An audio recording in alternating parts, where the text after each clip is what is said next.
We on? Yeah. Yes, we're Okay. streaming. Why is it not? I got it.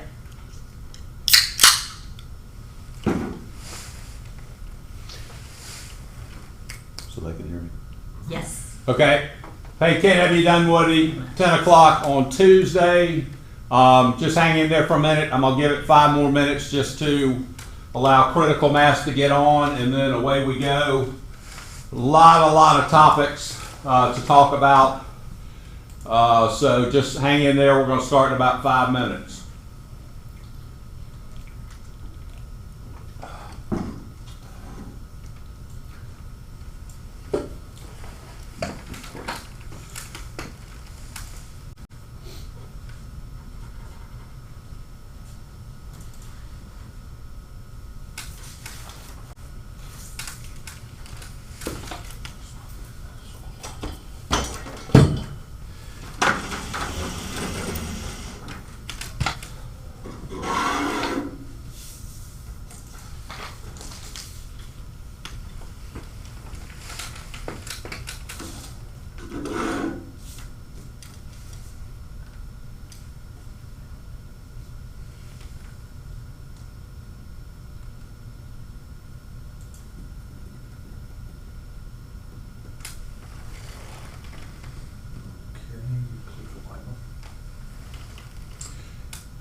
Hey, if you're just tuning in, we're going to start in about 3 minutes. Just hang in there. Trying to let everybody get on for the stragglers. 3 more minutes. Start at 10:05. Looking it up on YouTube. I will right now.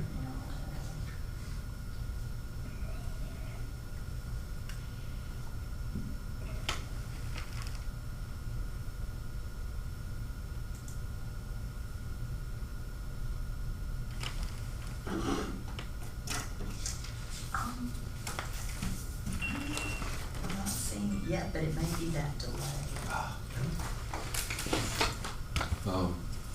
Here, I'll let you read that. Yes. Nope, this was last week.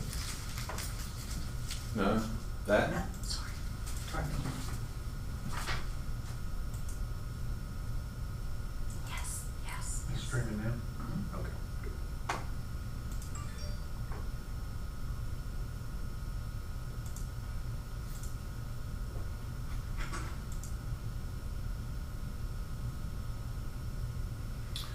Okay, let's do this. Let me turn this camera just a tad.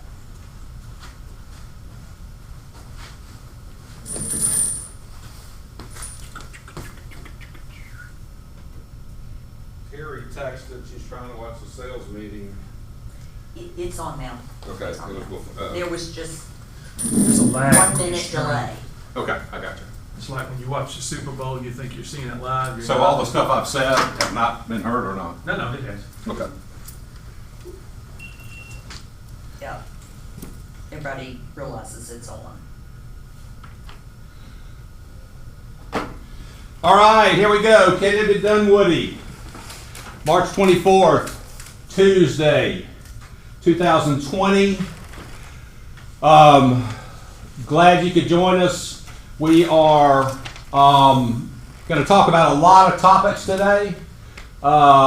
It's probably going to go over an hour just because there's a lot to cover. Unprecedented times in any of our lives, and that so many different things are changing by the hour. And with all those changes, you have that one change can affect 10 other things. So it's really hard for anyone to think through what this change causes over here in this location. So again, I've told you this is hour by hour, and what is good advice today might be different tomorrow. You just have to understand that. But all that we're talking about, the variables here, the big variables are really how long this lasts, how long before we start seeing a slowdown in the virus, how long we have to stay home if we do, how long or how that affects the economy in the long term. These are all variable factors that no one can really calculate at this point. So it causes everything to move by the hour. So we'll start out with a few things. One, we're showing you some pictures up here. So we did have the office yesterday professionally cleaned by certified people. So all countertops, are you showing this page? All countertops and conference rooms, cleaning, door handles, everything. So just to let you know that you're seeing these pictures that should be behind me.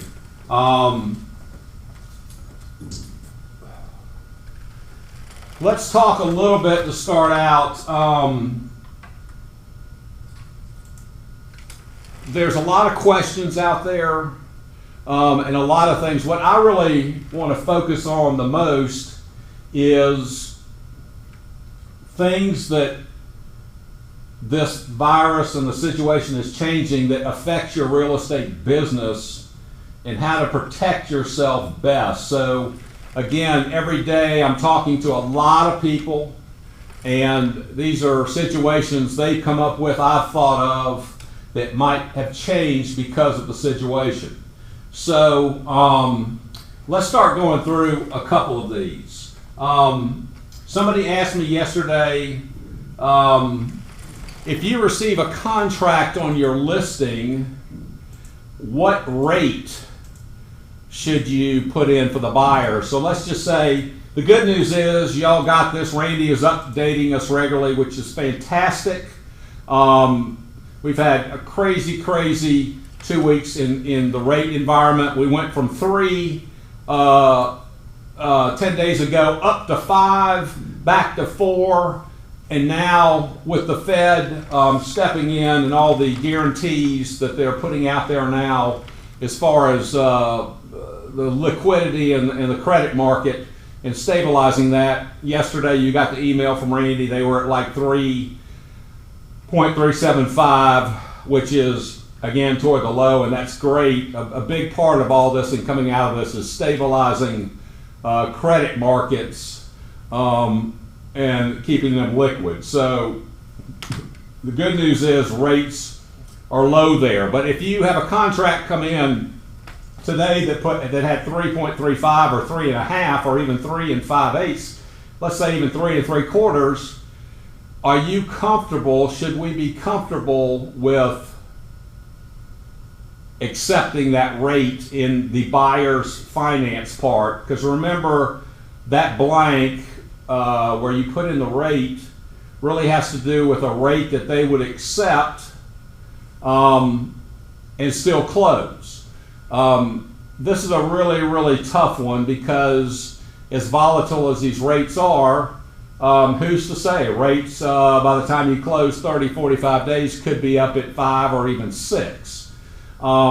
My guess is that if they went up to 5 or 6, the person would not even be able to qualify anyway.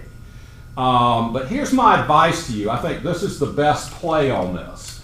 If I were a listing agent today and I got a contract in, what I would do is put in that they have to, I'd maybe bump the rate up. Let's just say today's 3 5/8, or 3, let's say 3 3/8, 3.75. I would probably go as high as 4 to say, let's put in 4, but I would put in a step that says you have 48 hours to lock this rate or better. I don't think just putting a higher rate, even 2 points, is going to be that effective, because again, when you start talking about 2 or 3 points higher than the current rates, most people are not going to accept that, and most people can't qualify. So I would put in a rate a little bit above today's rate, and the way it would work would be you have to, Mr. Buyer, lock a rate of what's in this contract or better, the rate we put here, and that you have to send us written proof that you have locked that rate from your mortgage company. I think that's the best way to play that. Another one somebody asked me is the effect of coronavirus on appraisals. So again, this is a wild card. Most of these are wild cards. It's just depending on how those other situations we talked about, length of time, how long we stay at home, how the effect on the economy, because we don't know those answers, this is going to affect all these other answers. So appraisals. The question was, are you seeing appraisers starting to factor in a coronavirus factor, almost like a plus or minus for a swimming pool or garage? Do you think, or are you seeing appraisers starting to make an adjustment for that? Well, this is too new. No, we're not seeing that at this point.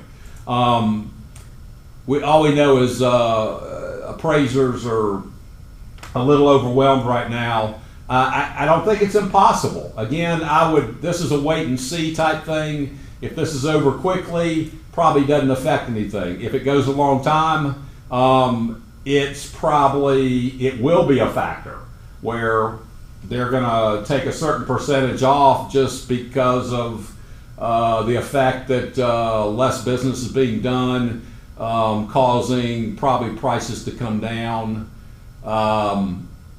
So again, at this point, there's nothing. If anyone, first time you hear of an appraisal having that factored in there, like a deduction for that, let me know. But at this point, it's too new to really know that. Everybody should know, I'm gonna get my phone because Renee is doing closings, but she sent this in, and I talked to Renee, who's with Gannick, our Alliance closing attorney, and with Randy every day. They're a big piece of this information. But we were talking last night, and I'm calling her really to just determine, one, are we still doing closings, and just the factor of fallout. Well, the great news is one, as of yesterday, closings are still happening, and the rate of fallout is not bad at all. LA literally was here for 6 hours yesterday doing closings. A lot of closings have happened even in the last 2 days. But what she wants you to know is every attorney's office is different the way they're going to play this closing. So I'm reading from her. Can you please say that we are continuing to do closings in our office with modifications? Please refer to our website for the latest updates, and please call me directly if you have any questions or concerns. Her number is 404-931-8566. So I've heard this. Depending on which attorney you're using, the answer could be different. Some are just the way they want to do the closing. Some are allowing people to sit together. Some people are not. I've heard people that have said that they allowed the buyer and seller in the room, but not the agents. They actually sat outside in their car and waited. I've heard stories, not in this state, where they actually, the attorney and the mortgage company went to the client's house and slid paperwork under the door. So again, this is a day-by-day situation. One question is, and this will determine this, I don't have the answer right now, but everyone thought last night at 5 the governor was coming on, and that everyone's convinced that he was going to say it's a statewide lockdown. Well, he didn't say that, okay, but everybody is still maybe expecting that, and the question is, how do closings go on if they can? Okay, Renee, this is me reporting from Renee, so I'm not an attorney, but the best I can tell you is right now most attorneys are allowing people to still go in and do closings. Let's just say there's a lockdown. There's already talk, because the different states are different. Georgia is a state that does not allow virtual closings. There are states in the U.S. that do allow them, and those are happening. The question is, this is going to provide comfort for you and your clients if they do contract in the next few days or weeks, that we're not stuck, that we are not in a situation where we can't close. it sounds like from what I'm hearing from Renee, even in this state, there are attorneys that have in the last few days been doing virtual closings, technically illegally, because it is not allowed in this state. My best understanding is that the reason it's not allowed is there's bigger risk factors. No doubt about it. I asked her that. I said, Renee, like, you close virtually, there has to be, even though you're doing everything you can to prove the people signing are the people, you are in a situation where there could be more fraud involved. I think that's why they've never done virtual closings at this point. They do not have the software or intel to prove the people signing are the people. So again, I'd be very careful at this point. The good news is we're still doing closings in person, but if that changes, this will be information we update you on, and we will have to determine the risk of you and your client closing virtually. I would think we'd come up with more stipulations that people understand the risk of closing virtually. It might be fine. I don't know. I mean, it might be a 99.5% this is safe. I don't know the percentages, but at this point, we'll play this one by ear as far as just if that's the only choice to close virtually, are we doing it and can it be done? Let's talk a little bit. These are all just situations happening, so I think the most important thing to you is giving you these and being aware of them, how to play them. Agent in our office was putting in an offer over the weekend and called me and said, Brad, here's the gig. I mean, I know we have these COVID-19 special steps, which are good. I mean, they're here to protect you and your client. The problem is that she was in a multiple offer situation and knew that no matter what she did, if she went higher price than the listing price or went escalation clause, none of that mattered if she was going to put the COVID stipulations in. She correctly understood that by putting in these steps, it made her offer less desirable, because these steps are intended to acknowledge the COVID situation and to give buyers more leeway if things change, and they could change dramatically. So, I told her, I said, here's the gig. You got to talk to your client and explain this. It's up to the client.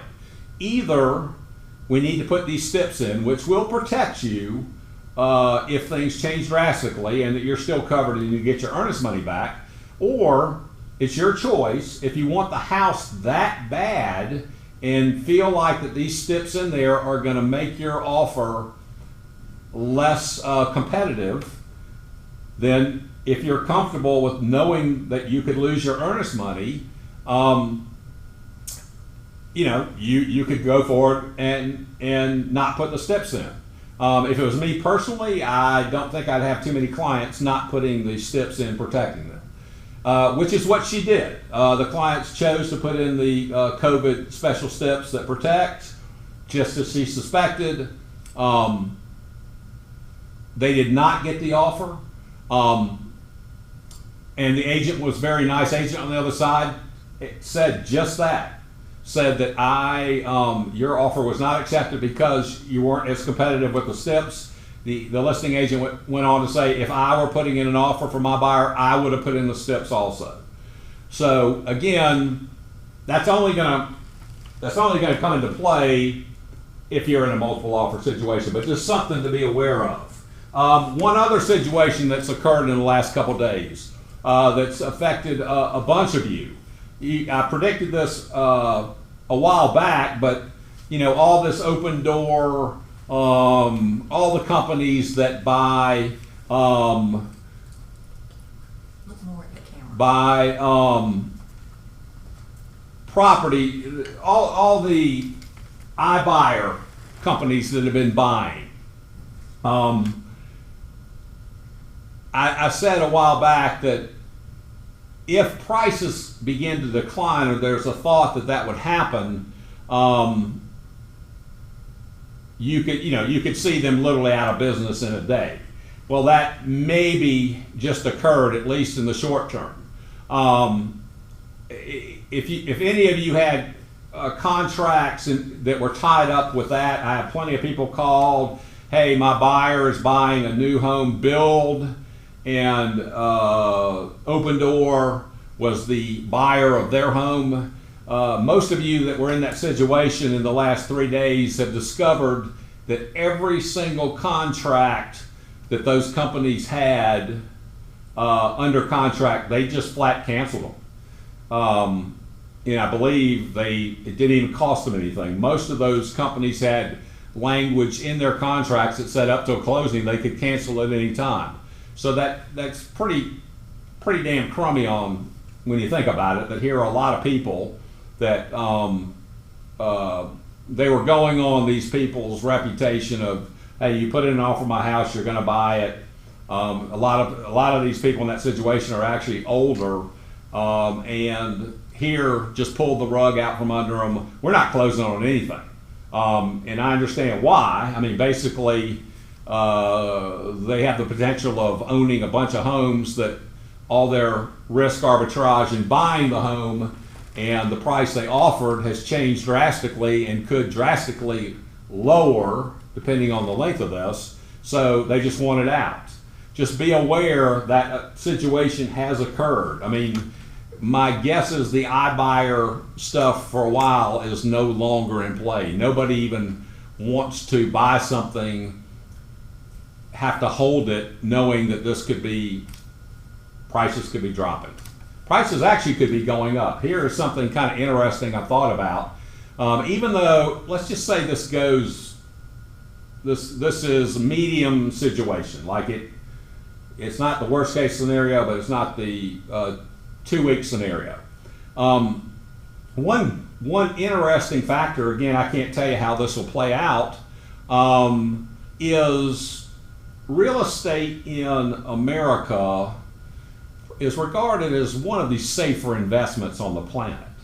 And technically, Atlanta is probably at the peak of America.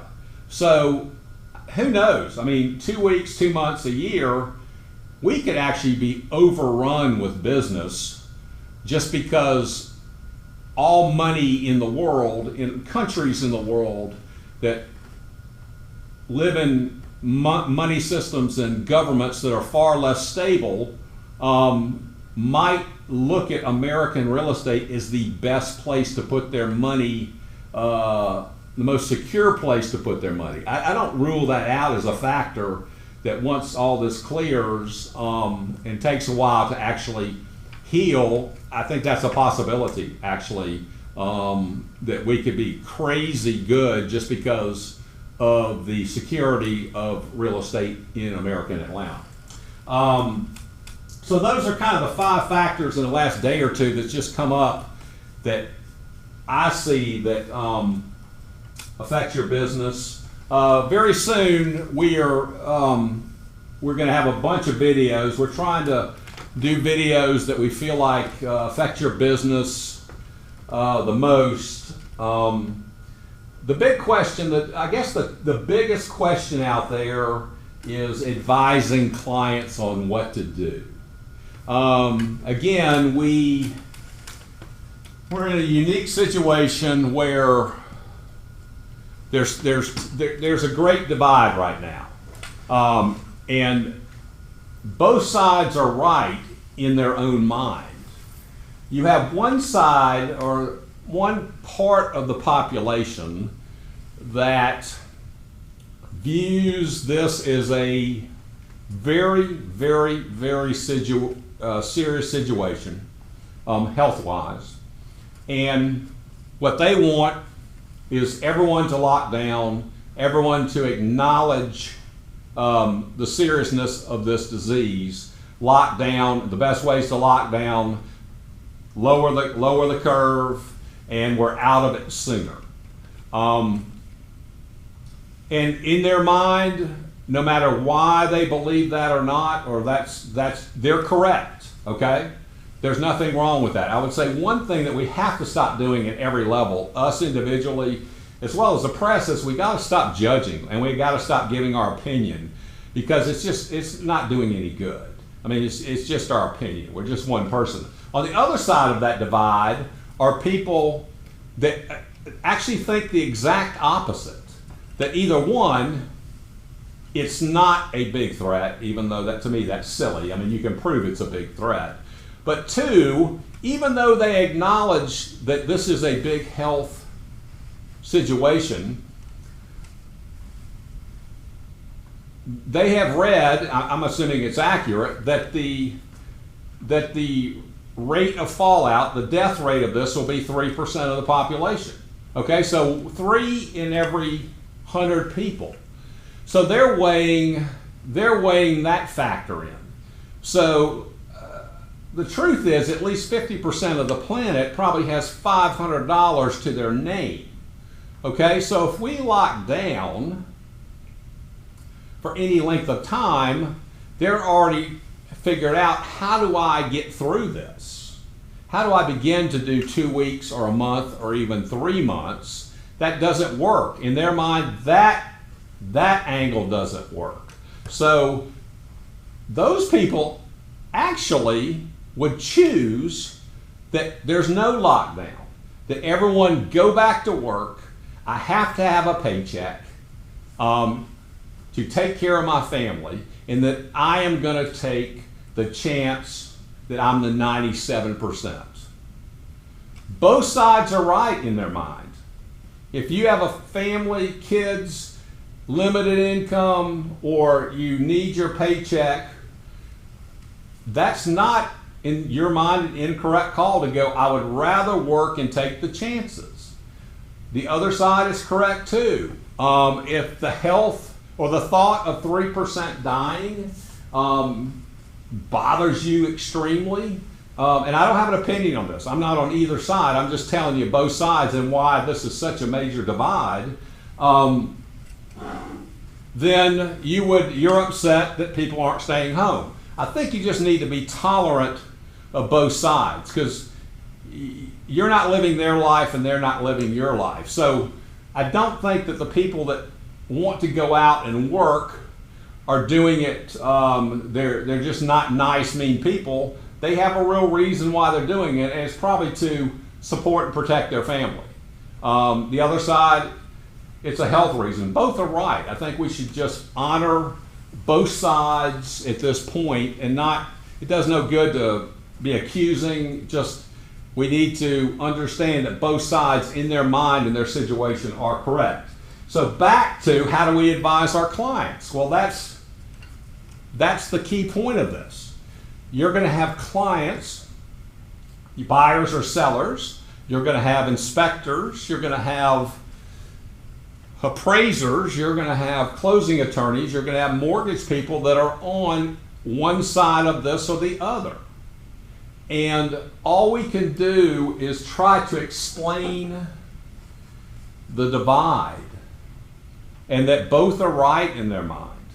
And we need to make adjustments depending on which side people are going on.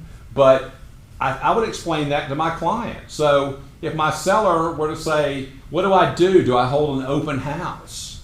Again, we need to, at this point, we're allowed to transact business and go out as realtors. Actually, you keep getting my updates. We're doing plenty of business. I mean, as strange as these times are, there's plenty of people that are doing business. People always have to buy and sell homes, and homes will always sell at a price. So until we're told we can't do that, that's what we do to support our families. We need to go to work and show homes and list homes to support our families. If you're on the health side of the divide and you have plenty of money, well, you might choose to stay home and not do that. But I can see how a lot of people want to go to work in our business and make money, and that's still happening in a big way. So I would advise my clients and let them decide. I would explain the divide, that